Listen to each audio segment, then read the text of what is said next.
จะได้เอานี่โลดเอ้าที่โดนลูกลูกแตกซะสรุปไปเลย3 หางลูกกับเขา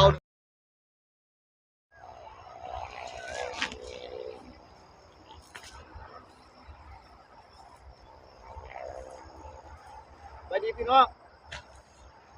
พาพี่พาน้องมาหาเราย่ามบวงหนูใส่แหวนวาดไม้นี่ใส่บวงแล้วก็ไม้ต่อไปเป็นกับเด็กเนาะว่านในบริไทยเบิ่งหายากหลายข้ามใส่เดี่ยวมาตะบายซ้อมข้ามใส่เดี่ยวจนเมื่อมาสิเข้านี่สิมีโตวอพี่น้องไปเดี๋ยวไปยาวกันพี่น้องไปอยู่หางยิกโตบ่มาจะเศร้าๆด้วยมันเนี่ย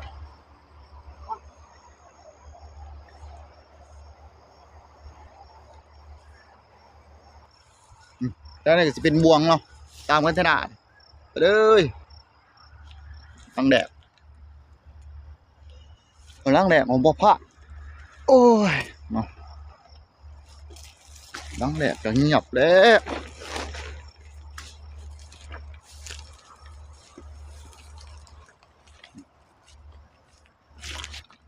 ลังซองก็เงียบโอ้ย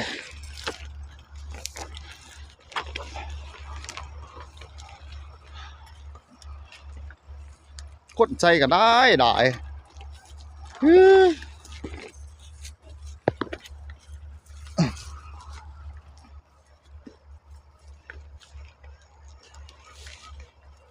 จเหมือนประมาณ20 กว่าหลัง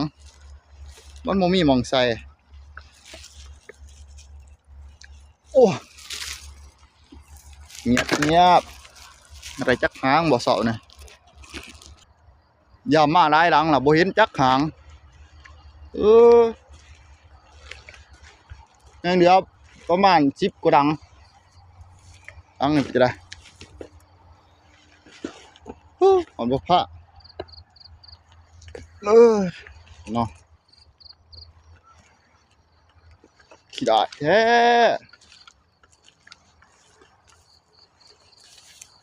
ว่าแต่คนรักหลายมันก็มีหนูสีแดงเนาะ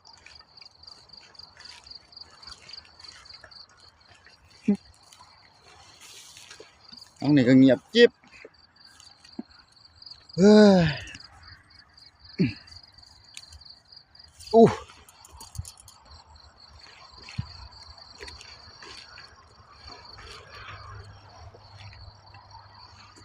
จิ๊บเงียบจิ๊บ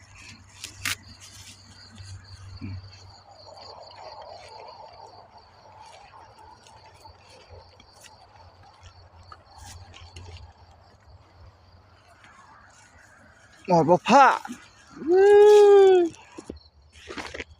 ผมมีหอดห้อยผ้าห้อยสูนเลยเงียบจิ๊บ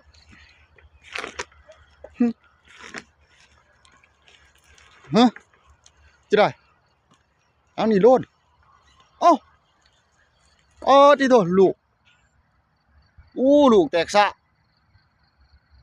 หนูทองขาวลูกเยอะกว่าตาปลาหนุ่มอยู่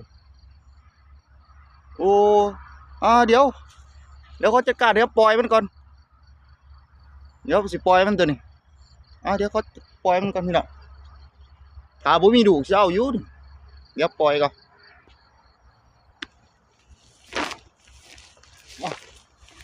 เดี๋ยวปล่อยมันก่อน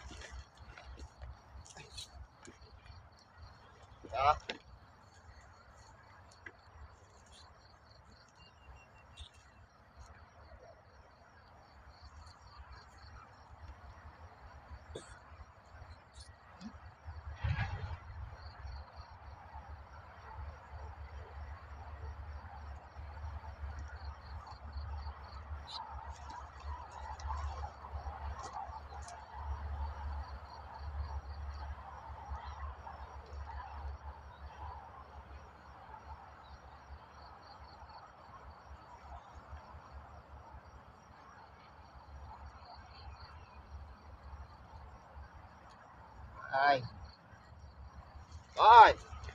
ฮะได้ ฮ้ยตายบ่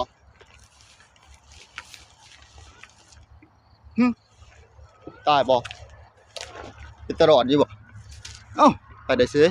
ไปบ่ตายแล้วหาลูกไว้ถ้าบ่มีดูกสิเอาอยู่เอ้าไป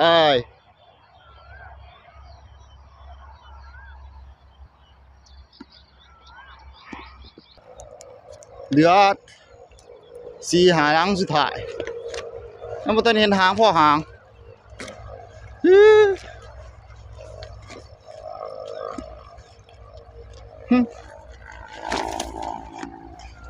จิบหลังไหนก็ได้โอ้ยเนาะ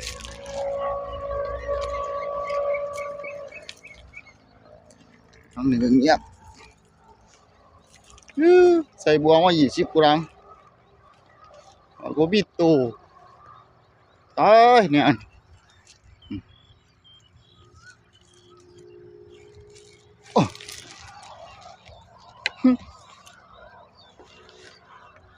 หลังไหนก็เรียบหลังไหนก็เงียบ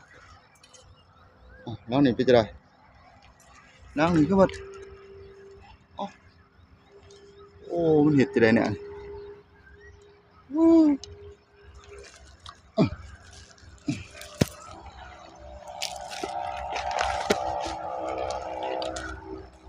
จิบเหยียบเจ็บวัดสภาพเลยโมไรพ่อตู่บวงโมเห็นหางพ่อหางเดี๋ยวจะกับเด็กบาดนี่พี่น้องเดี๋ยวไปดูกับเด็กกันต่อพี่น้องว่าสิมีตัวบอกกับเด็กอาศัยน้ำกับเด็กแล้วบาดนี่เพื่ออะไรจักหางไป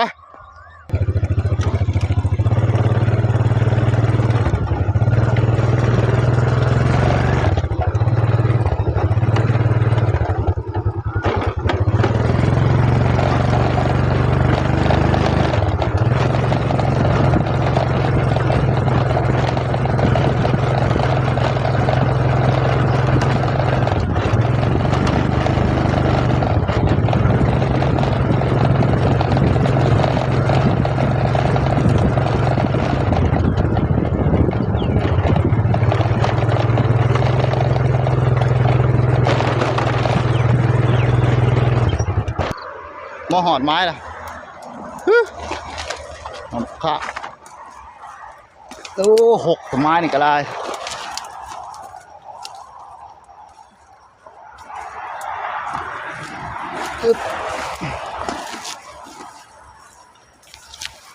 rồi 6 lại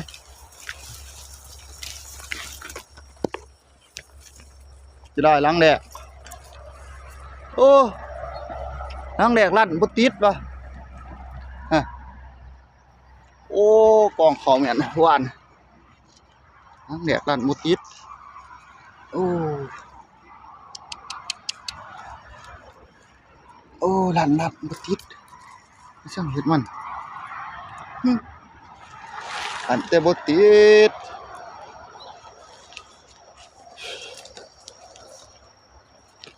น้องแดกกับเฟ้วเร็วเลย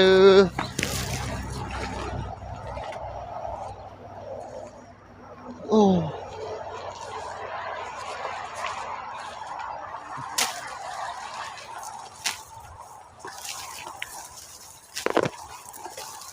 น้องแดกคือเหี่ยวแถว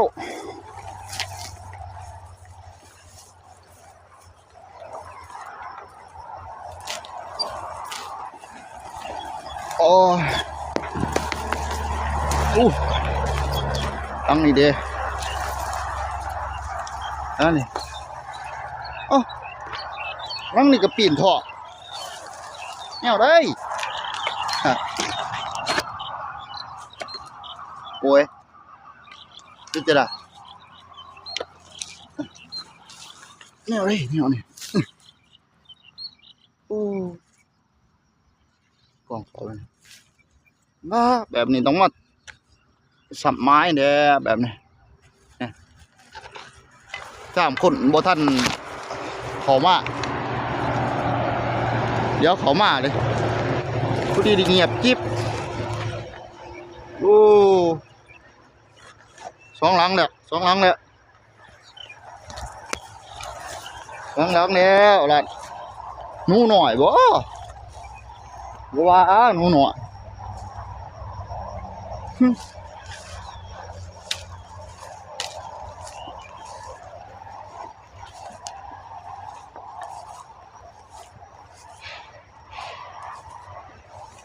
เจ้าเหรอก้มบัง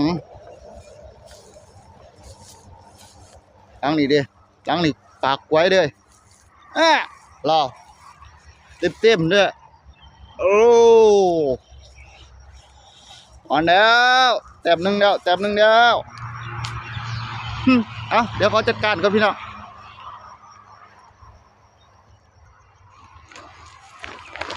หลังนี่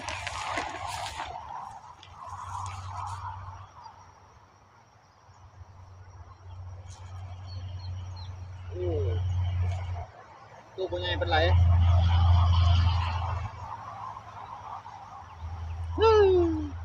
มันอยู่อะไรอยู่ห้างเลยแหละ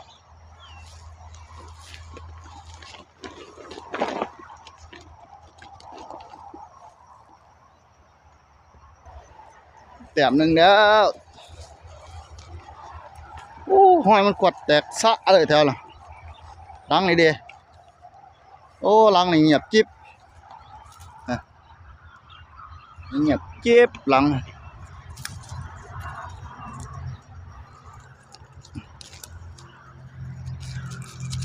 ถาก้นหูนี่โอ้เขาเจ้าบักกองเขายิ่งเลยนี่อันนี้เขาเจ้าบ่ท่านหูซื้อเดี๋ยวหูเนี่ยผู้ที่บ่มีหม่องใส่นี่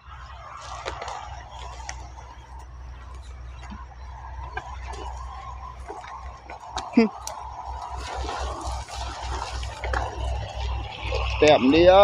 วจะไรโอ้หอยมันแตกขี้ไปไหนโอ้ว้าหนูหน่อยตัวเดียว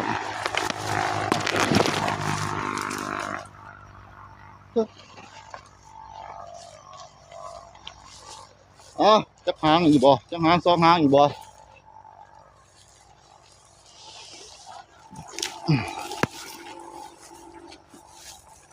นี่ก็ปากควายได้ดิดังก็ว่ามีดแกโอ้เบิ้งปากควายได้ไปโอ้หลังนี่มีดดีๆเด้ฮะมีดจิ๊บได้หลังอ๋อเนี่ยอะไรดีต้องมาอีกรอบ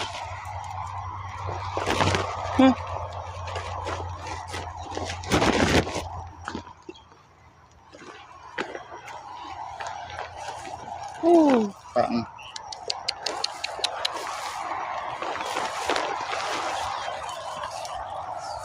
ต้องมาอีกรอบแบบนี้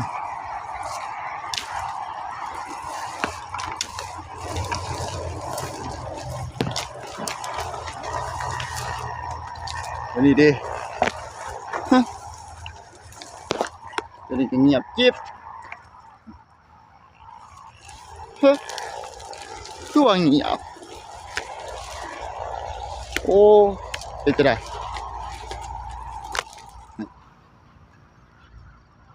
จะได้แบบนี้จะได้ตัวเดียวนี่บอกโอ้แมนจีแบบนี้ว่าห้อยมันขวดแถวแตกที่อยู่แถว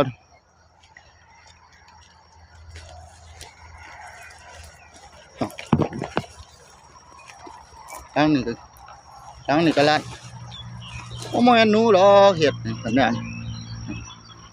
ลัดกับบุติด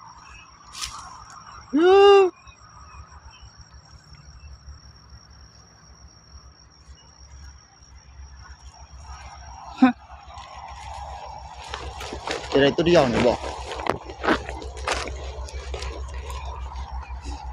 บัวนะได้ตัวเดียวย่อมไปกันแน่ได้ตัวเดียว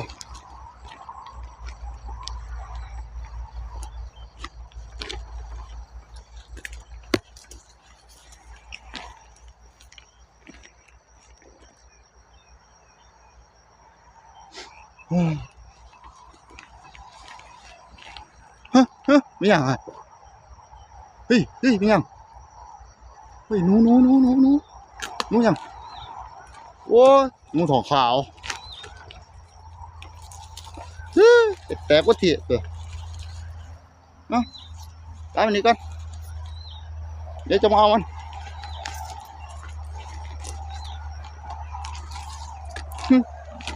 หนูทองขาว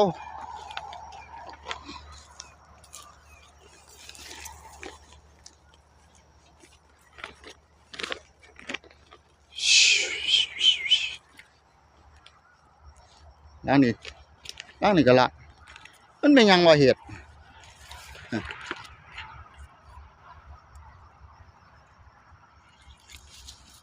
อีหยังเหตุ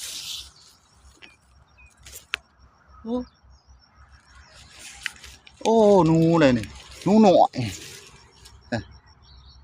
เป็นตาหางหนูหน่อยเป็นตาหางมันโอ้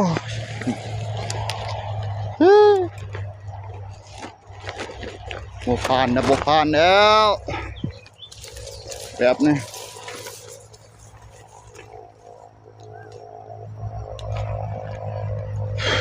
นั่นเหลือ2-3 หลัง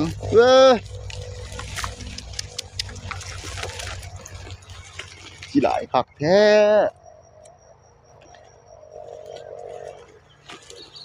นั่นดิฮะนั่งนี่โลนรอฮะตัวใหญ่เป็นไรอ่ะเดี๋ยวเจ้าได้สาวนี่เดี๋ยวอีก2 หลังสุดท้ายเอาไปดูจักหางอีกแล้ววะเรื่องจักหางจะไหนล่างนะนั่งนี่บลัดนั่งนี่เงียบจิ๊บแต่ว่าห้อยมันกินแค่เขาหนูหน่อยว่ามาแค่สิหนูหน่อยกับเราบลัดกับบลัด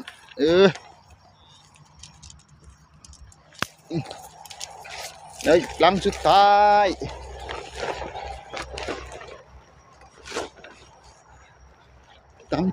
และท้ายสุดเดี๋ยวเอาตัวนี้ก่อน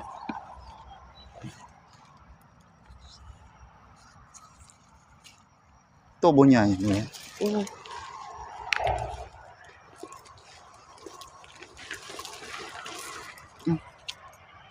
อันนี้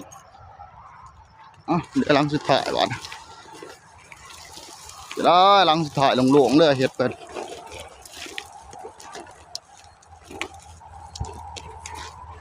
เนี่ยเป็นจะไรหลังสุดท้ายเป็นจะไรเมื่อปีนเผามาจากสิเนี่ยใช่มันเนี่ยอะไรวะบอกเข้าใจ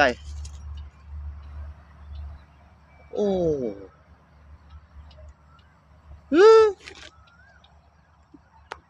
เบิดบัด